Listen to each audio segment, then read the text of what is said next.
gente não vê tem um tempo, né? Vem no culto da manhã. É bom vir à noite. Amém? Hoje nós vamos continuar falando um pouco sobre os atributos de Deus. Nós falamos sobre 10 atributos. E hoje nós estaremos falando um pouco sobre a bondade de Deus. Amém? Antes de nós começarmos a entrar nesse atributo especificamente, eu quero comentar um pouquinho sobre a importância de nós estudarmos os atributos de Deus. A primeira coisa é que é um tema muito difícil, né? Falar sobre Deus é algo de certa forma desafiador e é difícil. E nós não conseguimos ter uma compreensão completa, até porque o nosso Deus, ele é um Deus infinito, ilimitado, e nós somos seres limitados. Mas, ao mesmo tempo, pela misericórdia e pela graça dele, ele deixou revelado para nós alguns de seus atributos. E eu vou destacar aqui alguns fatores que nos levam a pensar o porquê é importante estudar sobre os atributos de Deus. A primeira coisa que é muito importante para nós, quando nós olhamos e aprofundamos nos atributos de Deus, é justamente para que nós tiremos um pouco os olhos de nós mesmos e começamos a adorar ao Deus Altíssimo. Quando a gente começa a estudar sobre Deus, e eu tenho passado por isso, é uma experiência pessoal minha, a gente começa a tirar um pouco os olhos das pequenas coisas dessa terra, que às vezes a gente transforma elas em coisas gigantes, e começamos a simplesmente render graças e glória ao Senhor nosso Deus. Então essa é a primeira importância. Nós realmente colocarmos os olhos nas coisas que são eternas, nas coisas que são verdadeiramente importantes, naquilo que o nosso Deus tem para nós. O segundo fator que nos leva a estudar sobre os atributos e que também é muito importante, é para que nós evitemos de criar deuses segundo a nossa conveniência, segundo o nosso coração. Lá em João 17:3, a palavra de Deus diz o seguinte: "E a vida eterna é esta, que te conheçam a ti, como o único Deus verdadeiro, e a Jesus Cristo, aquele que tu enviaste." Então a vida eterna é essa, que nós possamos conhecer o único Deus verdadeiro. E uma das piores coisas que eu vejo que pode acontecer com alguém, é você de certa forma estar sinceramente enganado. É, por exemplo, uma pessoa frequentar um templo, às vezes ter uma religião, achar que acredita num Deus, mas esse Deus é um Deus falso, é um Deus segundo o seu coração. E nós temos uma facilidade gigantesca em fazer isso. Nós, devido ao pecado, nós temos essa facilidade de criarmos um Deus segundo a nossa conveniência, segundo a nossa personalidade, segundo os nossos conceitos. Isso é muito perigoso. Quando nós estudamos sobre os atributos de Deus, nós vemos quem realmente é o Deus verdadeiro. Como esse Deus se revelou a nós e o que Ele quer que nós conheçamos. Isso é muito importante. Estudar sobre os atributos de Deus também nos protege em relação a falsos profetas. Aqueles homens que estão descritos lá em Timóteo, que o Deus deles é o próprio ventre. Nós vimos aí nos últimos 20 anos, talvez isso foi mais forte aqui no Brasil, o quanto muitas pessoas foram enganadas por seitas, por falsas igrejas, por falsos mestres, porque além delas terem crido num Deus falso, elas tinham quem apoiasse essa ideia e quem estimulasse essa ideia. Então, quando nós estudamos sobre o Deus verdadeiro, isso nos previne, de certa forma, de nós darmos lugar a falsos profetas. E por fim, muito importante, quando nós estudamos os atributos de Deus, nós temos uma compreensão mais assertiva, mais correta, sobre como deve ser a nossa prática de vida em relação a Deus e em relação ao próximo. Quando nós conhecemos e buscamos conhecer, porque é uma busca constante até o fim das nossas vidas, aqui nessa terra, quando nós buscamos a conhecer a Deus de forma correta, isso vai mudar o nosso agir. Por que nós vemos muitas pessoas se portarem, às vezes, de tal forma que não agrada a Deus? Porque elas creem em um Deus falso, em um Deus que a Bíblia nunca falou que é o Deus verdadeiro. Então é muito importante a gente entender isso, porque assim nós podemos aprofundar no conhecimento sobre quem é o nosso Deus e viver de forma coerente com isso, buscar viver de forma coerente com isso. Então é muito importante. E essa série, ela tem sido maravilhosa. Foram 10 mensagens, e foram 10 mensagens maravilhosas. Amém? E agora entrando no tema específico de hoje, falando sobre a bondade de Deus, eu gostaria de fazer algumas perguntas aqui para nós refletirmos. Eu falei de manhã que eu não vou pedir para levantar a mão, porque nós somos crentes, então eu já sei até o que esperar do que a gente vai levantar a mão e o que a gente não vai. Mas eu queria que você fizesse uma reflexão. A primeira pergunta que eu tenho para você é a seguinte, para nós. Quem aqui se acha bom? Pensa aí. Você se acha bom? Não, Mateus. Sou bom. Sou uma pessoa boa. Eu posso definir assim. Minha segunda pergunta é a seguinte. Você acha que existe algum homem que é bom?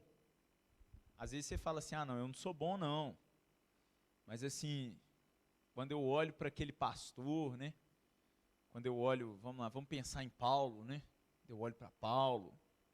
Quando eu olho, por exemplo, pode até pensar numa personalidade famosa aí, né? Pessoas que às vezes entregaram a vida em prol do próximo. Essa pessoa era boa, Mateus. Pode considerar que essa pessoa era boa. É um parâmetro legal de bondade. Né? Você acha que existe homem bom? Quem aqui acha que Deus é bom? Amém. Glória a Deus. Você já questionou alguma vez a bondade de Deus? Reflita aí, para e pensa um pouquinho. Não precisa te responder. Você já questionou, já falou assim, eu acho que nessa aqui Deus deu uma vacilada.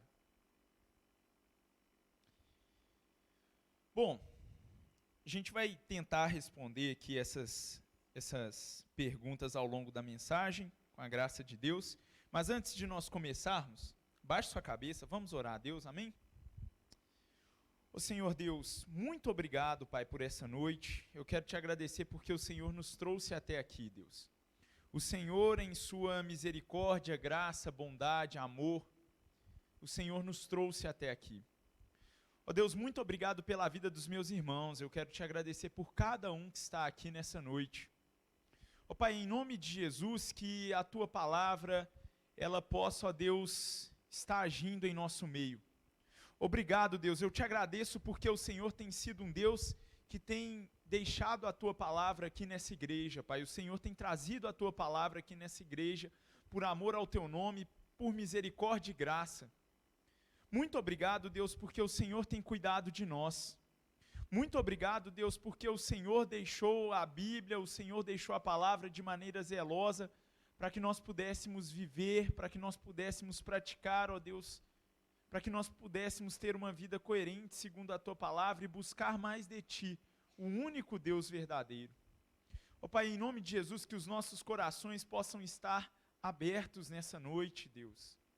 E que, Pai, em nome de Jesus, a Tua palavra possa produzir em nós, ó Deus, uma vida prática, uma vida, Deus, que seja uma vida, ó Deus, que Te busque, uma vida que seja transformada por Ti. Ó Deus, nos ajude, porque nós precisamos de Ti, nós precisamos do Teu Santo Espírito. Ó Deus, sem Ti nós nada podemos fazer, sem Ti nós não podemos compreender essa palavra, porque ela é uma palavra que se discerne espiritualmente. Nos ajude, Deus. Que o coração de cada um aqui, ó Deus, possa estar em nome de Jesus quebrantado diante do Senhor. Sem Ti nós nada somos, sem Ti nós nada podemos fazer. Nos ajude, Deus, por favor. Amém. Amém. Irmãos, eu vou começar definindo o que é bondade para nós começarmos. Eu vi várias definições. A definição mais coerente, mais comum, é que a bondade de Deus implica que ele é o parâmetro definitivo daquilo que é bom, e que tudo que Deus é e faz é digno de aprovação. Ó, Mateus, definição grande. Então memoriza aí, tudo que Deus é e faz é digno de aprovação. E nós vamos dividir a mensagem em 4 tópicos. O primeiro tópico que nós vamos falar é que Deus ele é o parâmetro único e mais elevado de bondade. Uma coisa que é muito interessante quando a gente fala sobre aquilo que é bom e sobre aquilo que é mal, é que o seguinte, se você olhar para todas as sociedades, todos os povos, tribos, nações que existem hoje e que já existiram, todas elas possuem um conceito de bom e mal. Sempre existe na sociedade aquilo que é bom e aquilo que é mal. Quem já leu aí, por exemplo, o C.S. Lewis, naquele livro Cristianismo Puro e Simples, é assim que ele começa a argumentar sobre Deus. Ele fala, olha, se você fizer um estudo antropológico, ou seja, um estudo sobre o homem, em todas as sociedades havia o conceito de bom e mal. Em todas elas. O que muda de um povo para o outro é aquilo que se considera bom e aquilo que se considera mal. E a gente sabe que isso é fruto do pecado. Porque o homem começou a ser distorcido em todas as áreas. E o homem começou a criar aquilo que é bom e mal segundo a sua conveniência, segundo aquilo que ele julgava ser melhor. E é aí que a gente tem um problema. O problema da gente querer colocar outra coisa que não seja Deus como parâmetro de bondade, é que existe uma diferença entre nós e existem desequilíbrios em nós.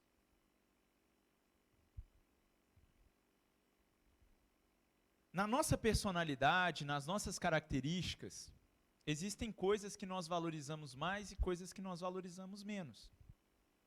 Então nós não somos um bom parâmetro para julgar aquilo que é bom e aquilo que é mal.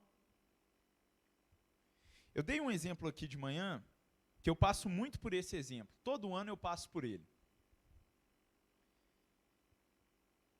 Nós devemos ser misericordiosos? Fabrício trouxe a mensagem sobre misericórdia, sim. Mas nós devemos ser justos? Também. Mas o ser humano, todos nós somos desequilibrados nessas coisas. Eu, por exemplo, eu sou professor de matemática. E o que acontece muito? Todo final de ano tem isso. A mãe chega e fala, mas professor, você vai reprovar meu filho? Aí eu falo, mas senhora, eu estou avisando a senhora desde fevereiro que o negócio está feio, que ele não está legal, ele não está estudando, ele não está entregando.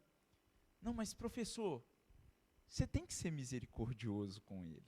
Você tem que dar uma 18ª chance para ele. Não tem mais nada que a gente possa fazer. Isso às vezes depois você já ter dado uns 8 trabalhos para recuperar, às vezes o menino não fez, seja de qualquer jeito. Entrega de trabalho, né? Todo mundo entregou naquela data. Você marcou aquela data. A pessoa te entrega um mês depois. Aí você fala, não vou avaliar da mesma forma. Aí o pai vai e te fala assim, não, mas você tem que dar uma chance. Você tem que dar uma chance. Aí às vezes eu pergunto para o pai, mas assim, você acha que é justo com o colega que fez na mesma data? Aí o pai, não, mas assim, né? É meu filho. Viu como é fácil nós querermos exercer misericórdia de forma desequilibrada? E com a justiça é a mesma coisa. Geralmente a gente quer justiça para o outro. E a gente quer misericórdia para nós. A gente quer justiça para o filho do outro. Mas a gente quer misericórdia para o nosso filho. Existe esse perigo também. Tem professor que é mau, carrasco. O cara é só justiça, justiça e nem um pingo de misericórdia. Por causa de 1/10 eu vou te reprovar. Tem isso também. Mas percebe como nós somos desequilibrados? Em nossas características nós somos desequilibrados. E a gente consegue enxergar isso com uma facilidade se nós formos sinceros e analisarmos o nosso coração. Aí você pode estar pensando aí no seguinte, não, beleza, realmente eu percebo em mim esses traços, mas tem gente que é plenamente justa, não? Não. É só você começar a conviver com a pessoa mais de perto. Quer ver um exemplo claro? Casamento. Casamento, no início, a pessoa é bonita, linda, cheirosa, não tem defeito. Começa a conviver mais perto.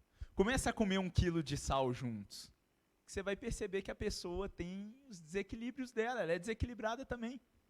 São 2 desequilibrados. Mas Deus é fiel, família é projeto do Senhor, amém? Mas os 2 são pecadores. Os 2 são desequilibrados.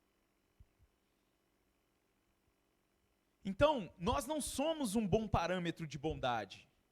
O que nós fazemos, tudo o que nós fazemos não é digno de aprovação em última instância. Agora, quando nós olhamos para Deus, Deus ele é plenamente equilibrado. Deus ele é santo, Deus ele é misericordioso, Deus ele é justo e exerce sua justiça através de sua ira. Mas Deus, ao mesmo tempo, continua sendo bom, gracioso, exercendo sua misericórdia. Ele é o equilíbrio perfeito, ele é longânimo, ele é paciente. Deus é o parâmetro de bondade.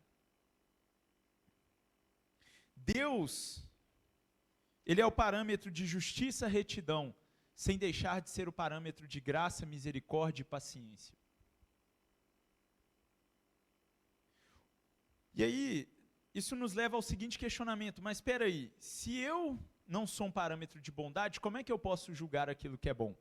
E realmente Deus ele não precisa da aprovação, uma das características, um dos atributos, que nós falamos sobre Deus aqui, é justamente o fato de Deus ser independente. E o interessante é que o próprio Deus testemunha sobre a sua bondade. Lucas 18:19. Lucas 18:19 é aquela passagem que o jovem rico chega diante de Jesus e pergunta assim, bom mestre, o que eu farei para herdar a vida eterna? E aí Jesus responde o seguinte, Jesus lhe disse, por que me chamas bom? Ninguém há bom, senão um, que é Deus. Nesse texto aqui, não é que Jesus está repreendendo aquele jovem por ter chamado Jesus de bom. Jesus é bom, amém? Ele está aqui lembrando aquele jovem que, olha, se você está me chamando de bom, quando você diz bom, mestre, você está se referindo a um atributo que é um atributo de Deus. Você está me chamando de Deus. Porque bom é somente Deus. Digno de toda aprovação é somente Deus. E o Filho testemunha sobre o Pai testemunha sobre o Filho, e assim também com o Espírito Santo. Deus é bom. Deus é o parâmetro de bondade. Então a gente não pode, isso nos traz a uma conclusão que é a seguinte, nós não podemos aceitar esse conceito de bondade que é colocado hoje pelo mundo. O que é a bondade segundo o mundo? Bom é aquilo que te faz feliz. Se te faz feliz é bom. Mentira, do diabo. Uma pessoa que tem um caráter totalmente deturpado vai sorrir com isso. Né? Peraí, bom é aquilo que me faz feliz? Bom é segundo o meu parâmetro? Não. Bondade só pode vir de um parâmetro perfeito. E esse parâmetro perfeito é o Deus Altíssimo. Amém? Então isso nos leva à seguinte implicação. Bom é aquilo que Deus aprova como digno. Bom é aquilo que Deus aprova como digno, não é aquilo que o homem aprova como digno, seja quem for esse homem. A gente pode pegar os homens com um padrão mais elevado de bondade, segundo aqui a nossa civilização, segundo a humanidade. Ainda assim, esse homem tem que estar sujeito ao que é bom segundo Deus. Amém? Segundo tópico que nós vamos tratar, então Deus é o parâmetro de bondade. Segundo tópico, Deus ele é bom em tudo aquilo que ele fez, faz e fará. Deus é o parâmetro e ele é bom em tudo aquilo que ele fez, faz e fará. Lá em Gênesis 1:31, a palavra de Deus nos diz o seguinte: E viu Deus tudo quanto tinha feito, e eis que era muito bom. A bondade de Deus começa a ser manifesta na sua obra de criação. Quando ele nos criou, quando ele criou o universo, os planetas, as galáxias, os micro-organismos. Deus, ele é bom naquilo que ele cria, naquilo que ele faz e naquilo que ele sustenta. E a primeira coisa que nós percebemos é que Deus, ele exerce a benevolência para com a sua criação. Mateus, o que é benevolência? Benevolência é algo mais específico. Eu vou exemplificar aqui para ficar mais claro para nós entendermos. O próprio efeito de Deus nos criar é benevolência dele para conosco. É justamente algo onde nós podemos perceber a bondade de Deus para conosco. Ele é um Deus independente. Ele é um Deus que ele é suficiente nele mesmo. Mas ele, de forma benevolente, nos criou, nos deu a vida, nos deu esse ar que nós respiramos. Ninguém aqui paga pelo oxigênio que está respirando nesse momento. Isso é Deus sendo bom para conosco. Para quem gosta um pouquinho de astronomia, que é a ciência que estuda os astros, eu gosto muito de ver curiosidades sobre astronomia. Se você for estudar astronomia, você vai ver que cada coisa está em seu devido lugar. Se você pegar o planeta Terra e deslocar ele alguns quilômetros para um determinado lado ou para outro lado, você vai ver que tudo daria errado. Não seria nem possível a vida na Terra. Isso é bondade de Deus. Quando você estuda a nossa atmosfera nos protegendo, mas também quando você pega as pequenas coisas. Quando você pega, por exemplo, o desenvolvimento de uma criança no ventre da mãe, é maravilhoso. Tem gente que estuda isso mais a fundo, eu confesso que eu nunca estudei muito a fundo, mas o pouco que eu já vi é maravilhoso. É Deus quem dá a vida, é Deus quem cria todas as coisas, sustenta e mantém todas as coisas. Isso é benevolência de Deus. E isso é tão maravilhoso que Deus, ele é benevolente até para aqueles que deliberadamente se rebelaram contra ele. Primeiramente nós, porque nós nascemos como filhos da ira, ou seja, como dignos da ira de Deus, merecedores da ira de Deus. Até nós nos convertermos foi muita rebeldia deliberada, e por vezes hoje convertidos também nós pecamos, e o pecado é uma rebeldia contra Deus. Deus, ele é benevolente com aquelas pessoas que insultam com palavras de forma gratuita o seu nome. Uma cena que ficou muito marcada para nós cristãos, infelizmente, uma cena triste aqui no nosso país, foi quando um travesti, de maneira escarnecedora e cruel, se pendurou numa cruz num desfile de carnaval. Acho que a maioria dos irmãos lembram disso. Terrível, né? Mas Deus é benevolente com aquela pessoa. É forte isso, né? Mas Deus é benevolente. Deus é benevolente com aqueles que o ofendem. Deus é bom. Porque se fôssemos nós seríamos desequilibrados. Nós não teríamos a paciência necessária, nós não teríamos a graça e a misericórdia necessárias. É Deus quem faz crescer o fruto da terra. Não, Mateus, né? Não, é a tecnologia, é a ciência. É o agro. Vai nessa. Deixa um ano sem chover para você ver. Se o agro dá conta. Você pode ter a tecnologia que for. Se as coisas naturais não surgirem, você não produz nada. E isso é bondade de Deus. É Deus quem faz o bezerrinho nascer, crescer e virar contrafilé. É Deus.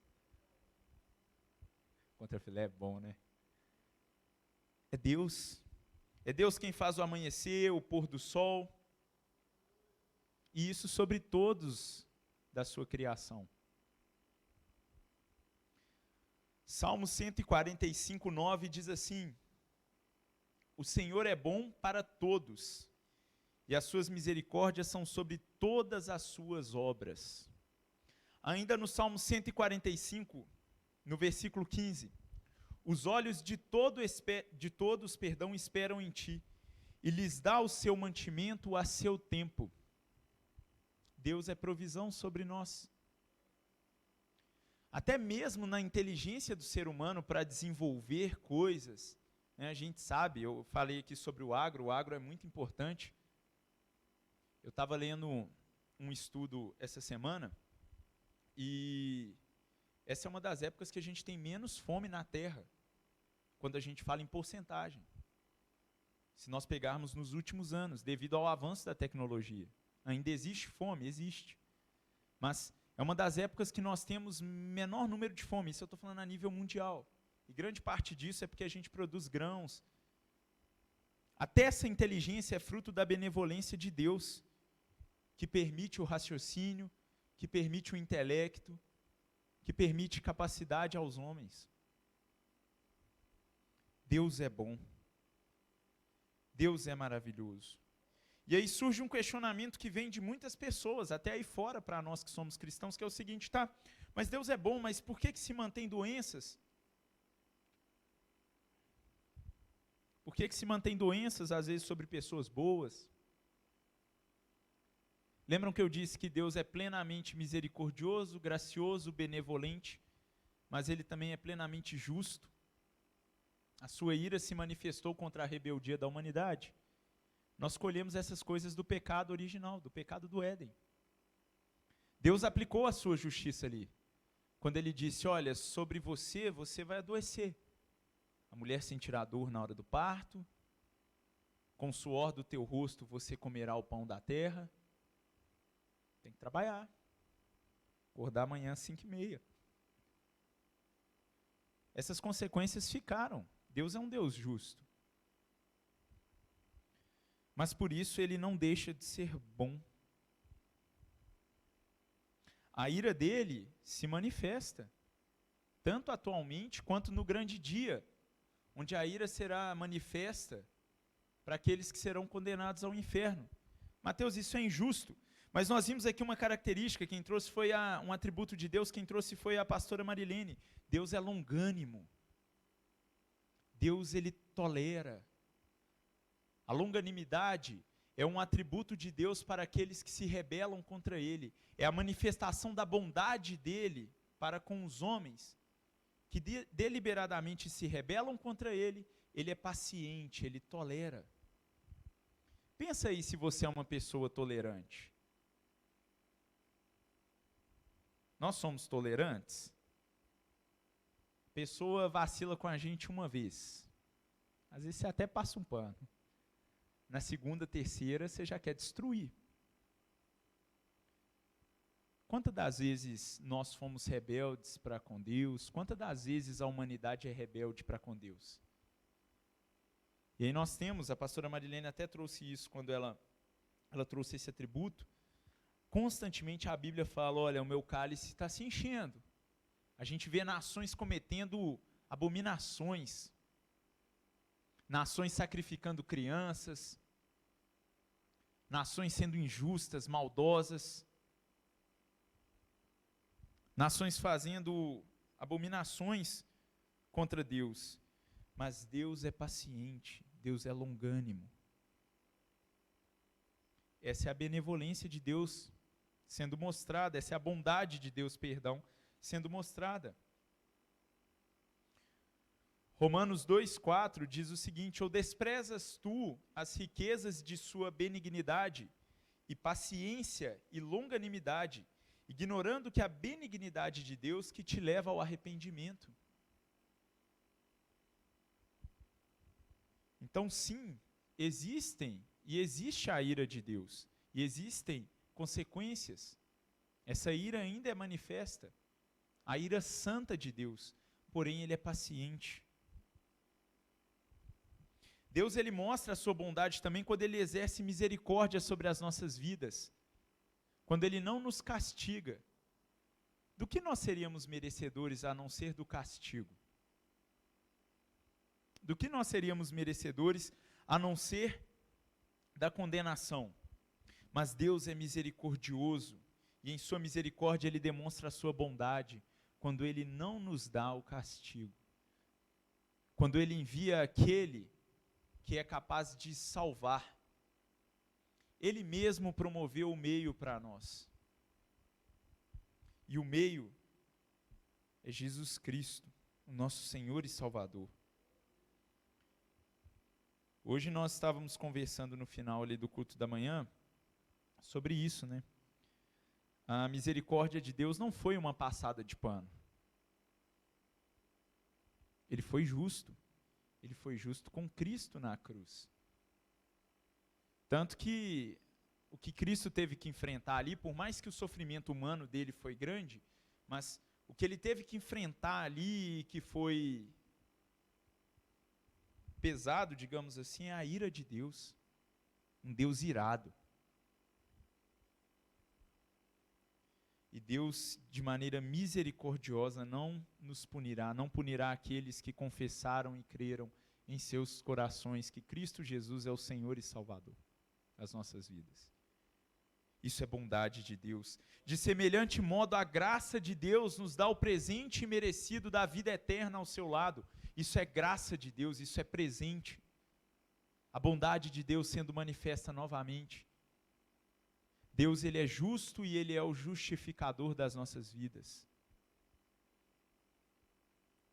Deus, ele faz com que Cristo seja a propiciação pelos nossos pecados, ou seja, ele faz com que Cristo nos torne propícios, não em nossos méritos, mas segundo o mérito de seu Filho.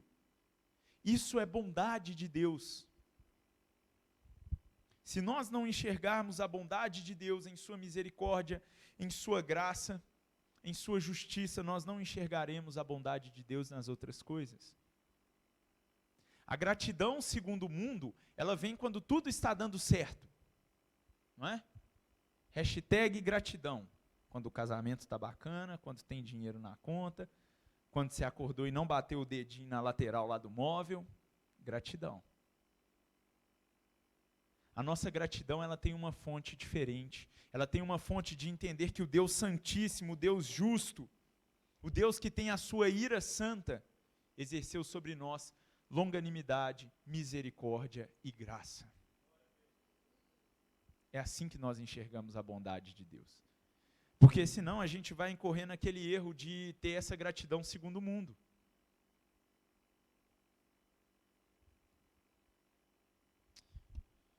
A bondade de Deus está em Cristo Jesus, amém? Está em Cristo Jesus. Terceiro ponto. A bondade é um atributo que nós dizemos ser um atributo comunicável. O que isso significa? Significa que Deus, ele comunica a sua bondade para com os homens. É possível que nós procuremos imitar a Deus em relação à bondade. Tem coisa que não adianta você tentar procurar imitar a Deus. Exemplo, onisciência, onipresença, onipotência. Esquece. Esquece. Nós não conseguimos ser totalmente poderosos e não seremos, e glória a Deus por isso. Nós não estaremos em todos os lugares ao mesmo tempo, nós não saberemos de tudo. Isso são atributos incomunicáveis. Agora, a bondade é um atributo comunicável. E a palavra de Deus fala sobre isso. Lá em Tiago 1,17, a palavra de Deus diz o seguinte: toda a boa dádiva e todo o dom perfeito vem do alto, descendo do Pai das luzes, em quem não há mudança nem sombra de variação. Toda a bondade vem de Deus. Tudo que é bom vem do Senhor. E aí essa bondade ela é compartilhada de algumas formas com os homens. A primeira dessas formas diz respeito a todos os homens. De forma geral, em sua supremacia, em sua soberania, Deus ele permite que os homens tenham resquícios de bondade. Você quer perceber isso na prática? Tem coisas que se você sair fazendo uma pesquisa aí, se a gente sair agora perguntando para as pessoas aí na rua, todo mundo vai concordar em certa medida. Quer ver um exemplo? Você matar uma pessoa sem motivo é certo ou errado? Se você sair perguntando aí para... A não ser que a pessoa tenha um grau de psicopatia. Mas, em linhas gerais, a pessoa vai dizer, não, é errado. Matar sem motivo é errado. Se você for hoje até dentro de um presídio e perguntar, às vezes, para o homicida, ele vai falar que ele tinha os motivos dele. Ele vai falar, não, sem motivo assim do nada, na trairagem, errado. É errado. E quem você acha que colocou essa noção de bondade dentro do coração dos homens? Deus. O problema é que os homens distorcem. Como eu disse, o cara vai querer achar um motivo, por exemplo. Mas, Quando nós olhamos para o nosso sistema de lei, se você pegar o Código Penal, se você pegar a Constituição, os princípios básicos, a maioria desses princípios tem origem nos conceitos judaicos, nos conceitos cristãos. Então Deus, ele é bom e ele compartilha essa bondade com a sua criação, com os seres humanos. E se não fosse essa bondade, nós não conseguiríamos viver nem mesmo em sociedade. Quando um pai, ainda que esse pai não seja cristão, ele ensina para o filho, olha, você não pode ser egoísta.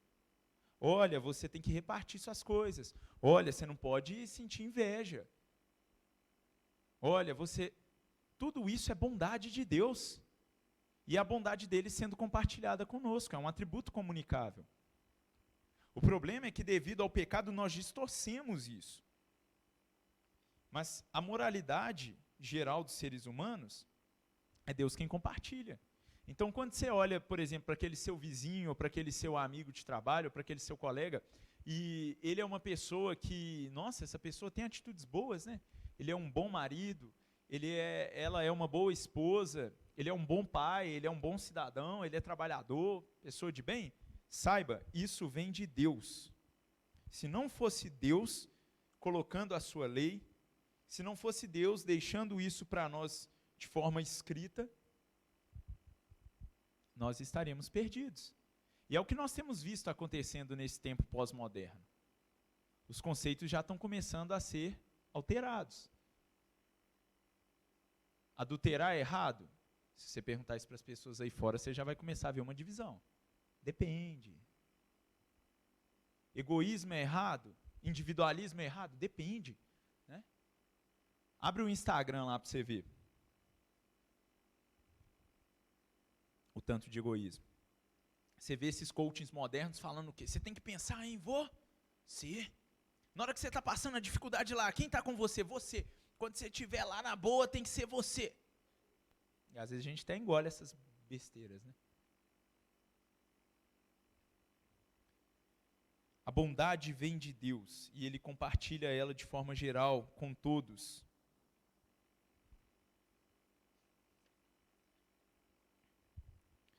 Segundo ponto desse atributo comunicável. A bondade de Deus ela é compartilhada de modo diferenciado com aqueles que são seus filhos. Se nós olharmos os Salmos 84, 11,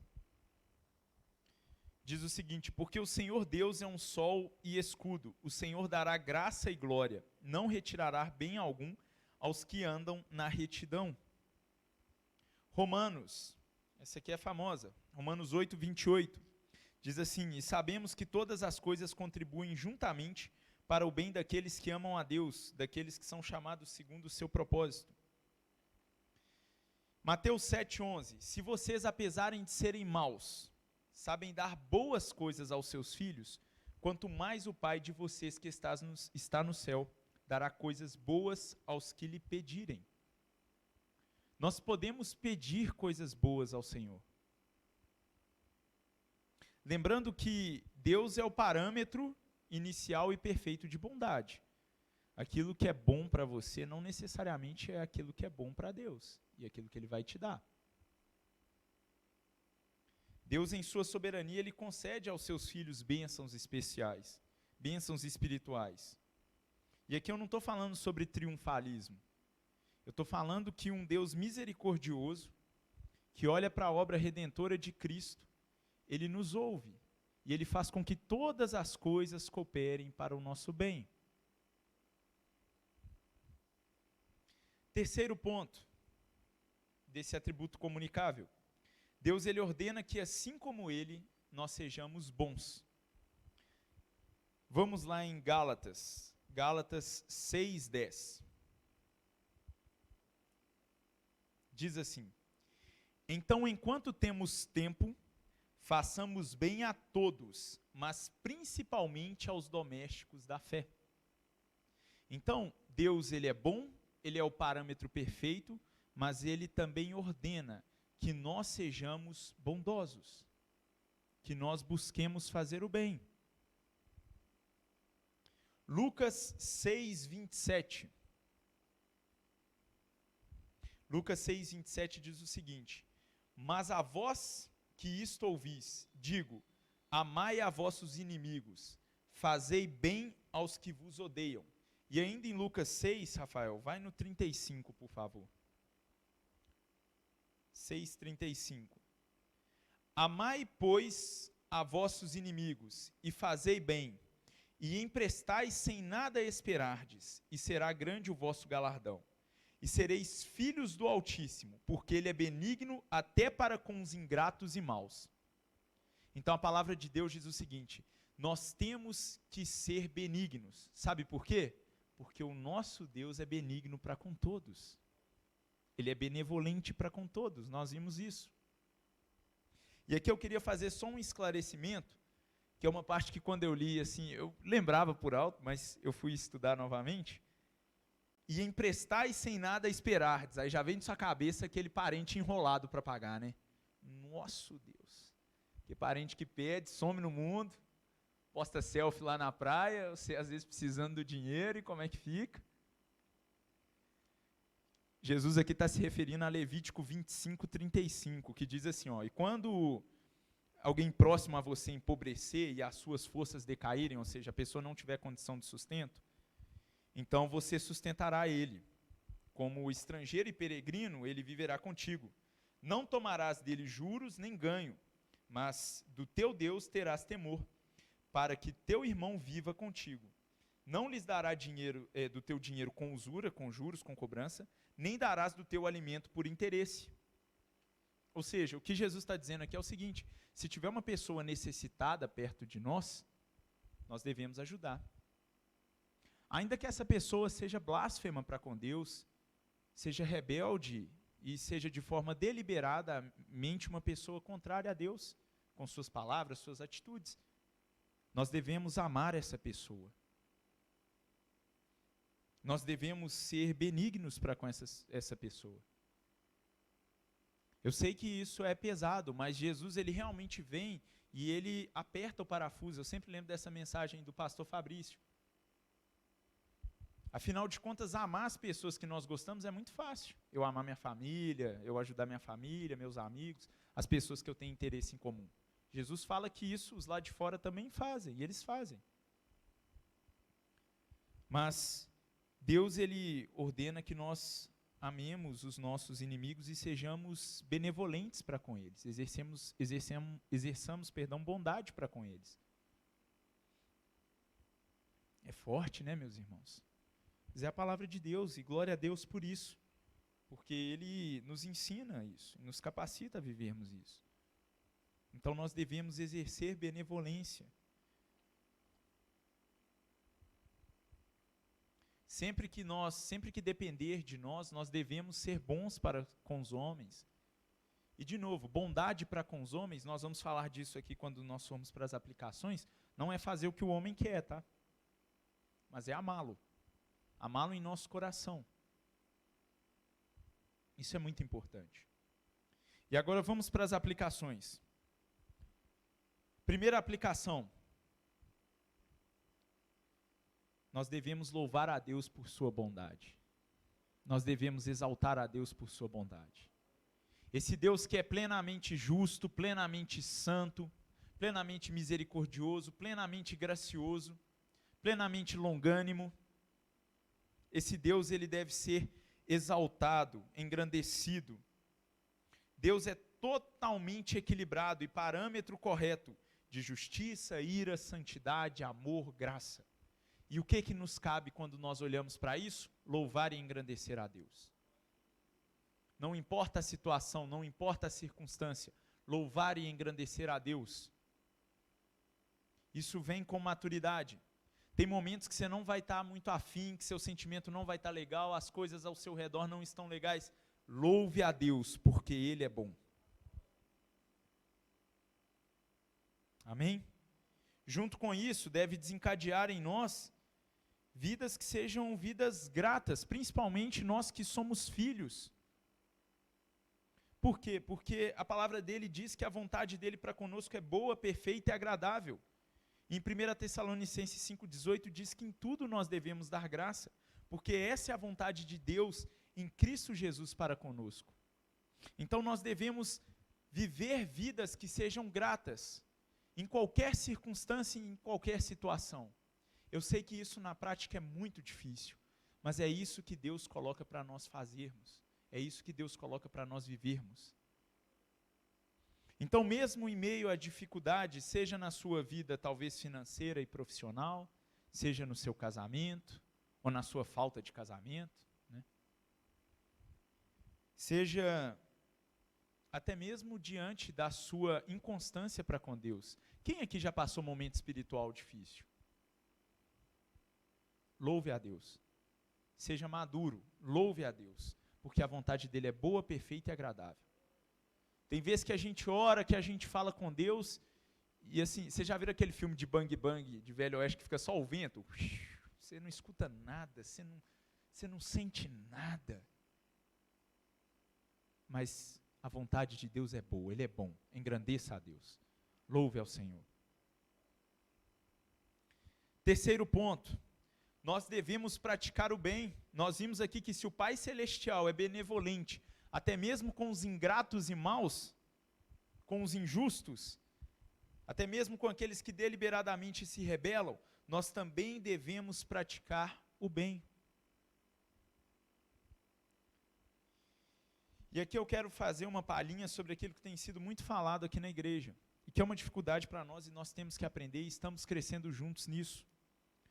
Qual é a melhor maneira de você fazer o bem para um irmão, para uma pessoa que é convertida? Qual é a melhor maneira? Será que é você pagar as contas dela? Às vezes é. Às vezes naquele momento imediato pode ser. Mas de forma geral, a melhor maneira de você fazer o bem para um irmão seu na fé é você caminhar lado a lado com ele.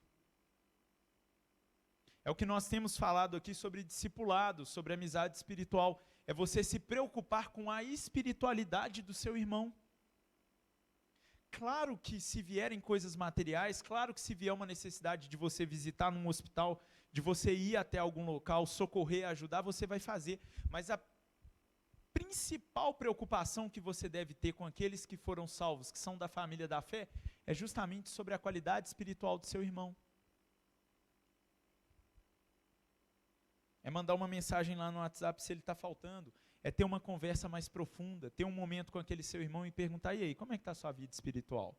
Vamos orar juntos? Anima-te, vamos lá? Ah não, estou desanimadão. Anima-te. Quando ele estiver precisando de uma correção, corrige.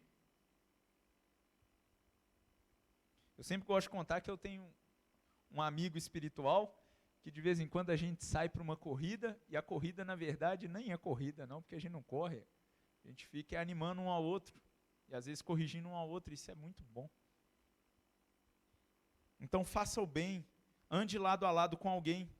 E se essa pessoa não for da família da fé, se essa pessoa ainda não tiver aceito Jesus Cristo como seu Senhor e Salvador, seu único Senhor e Salvador, qual é a melhor maneira de você exercer bondade para com essa pessoa, ser benevolente com essa pessoa? Será que é fazendo um pix de R$200? Não. A melhor maneira de você ser bom para com essa pessoa é evangelizando essa pessoa, apresentando a ela o Deus, um único Deus verdadeiro, o Deus que é justo, o Deus que é santo, o Deus que é gracioso, longânimo e misericordioso. Essa é a melhor maneira de você praticar o bem para com as pessoas. E nosso quarto e último ponto aqui, muito importante esse ponto, todos os anteriores dependem dele, que é nós sabermos, quarta aplicação, sabermos onde buscar a bondade. E aí eu gostaria que nós fôssemos em 2 Timóteo 3, 16 e 17. Diz assim: toda a Escritura é inspirada por Deus e útil para o ensino, para a repreensão, para a correção e para a instrução na justiça. Qual é a finalidade? Versículo 17. Para que o homem de Deus seja apto e plenamente preparado para toda boa obra. Tudo o que eu falei aqui, todas essas três aplicações, Primeira, louvar sempre a Deus. Segunda, confiar na bondade de Deus. Terceira, se você tiver um irmão na fé, ser bondoso para com ele caminhar lado a lado. Se não for irmão na fé, evangelizar.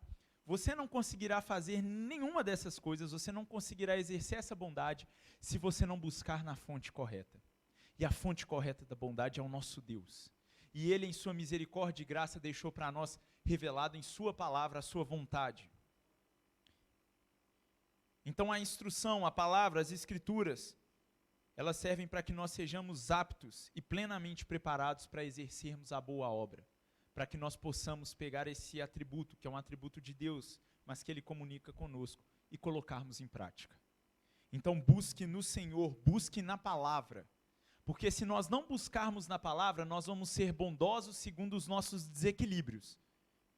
Então eu vou tentar ajudar uma pessoa, mas eu só vou para aquele lado que é mais confortável para mim, eu vou ser até bonzinho. Já viram como é que é a bondade segundo o mundo? A bondade segundo o mundo é aquela bondade que passa o pano, né? Você chega, ajuda, e aí você fala, né, coitadinho. Ao mesmo tempo, nós temos uma bondade perigosa também, que é aquela bondade de apontar o dedo e não ser misericordiosos, sermos legalistas, a gente tem resquícios disso. Onde você vai encontrar o equilíbrio? Onde você vai encontrar o modelo perfeito, a régua? Em Deus e na sua santa palavra. Amém? Fique de pé, vamos orar. Vamos orar a Deus. Ó Senhor Deus, muito obrigado pela Tua palavra. Eu te agradeço, Deus, porque o Senhor